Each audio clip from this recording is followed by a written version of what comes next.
As you've certainly heard by now, Queen Elizabeth II has died. The Queen was a venerable and admired leader around the world who was the longest reigning modern monarch, having spent more than 7 decades on the throne. She passed away earlier today at the age of 96. Now, you may have noticed that we aren't doing a segment on this show with a royals expert, as seemingly every other cable news show is doing. To be clear, her passing is a loss for so many around the world. But with all that said, I have to admit that I still don't quite get the obsession here in the United States with the British royal family. Today, even before the announcement of her death, all 3 of the big cable news channels were on non-stop coverage of the Queen just being in poor health.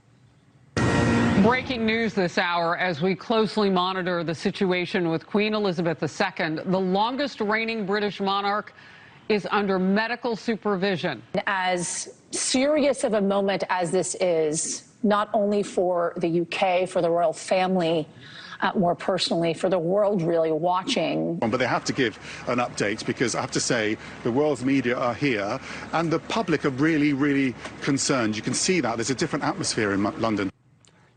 It's a big story, no doubt. But literally no other stories are being covered for hours. We live in the United States, not the United Kingdom. And the Queen's role, while grand and impactful, is largely symbolic. She, the royals, have very little actual authority or power. British policy doesn't change now that King Charles is on the throne. I get that in the UK, when the Queen dies, they're prepared to mark her passing with a 10-day-long ceremony complete with multiple processions, a 41-gun salute, an overnight visitation in Westminster Hall where the public can pay its respects. I get it. But the obsession here in the United States, not just with the Queen, who has earned her stripes as a major international figure, but with future generations of the monarchy, like Harry and Meghan and William and Kate and even the late Diana, it all just feels bizarre to me. Look, Americans love the Queen. In a YouGov poll taken last year, 68% of Americans expressed a favorable view of the Queen against just 14% who held an unfavorable view. They aren't as fond of the new reigning monarch. Charles only has a 34% favorable rating against 47%.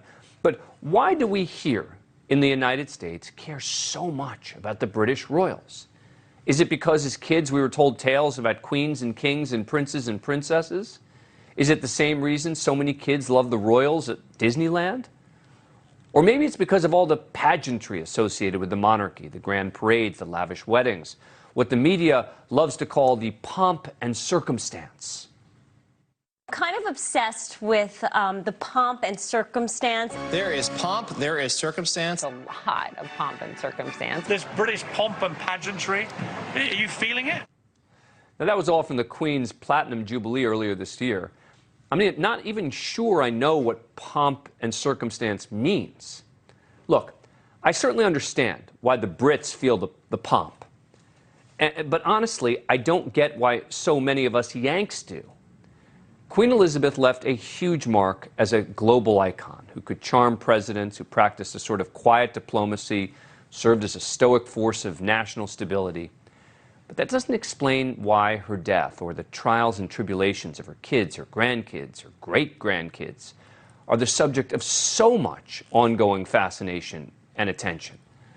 But I appear to be in the minority on that. So be it. Thank you for watching. Go to NewsNationNow.com to find NewsNation on your cable provider.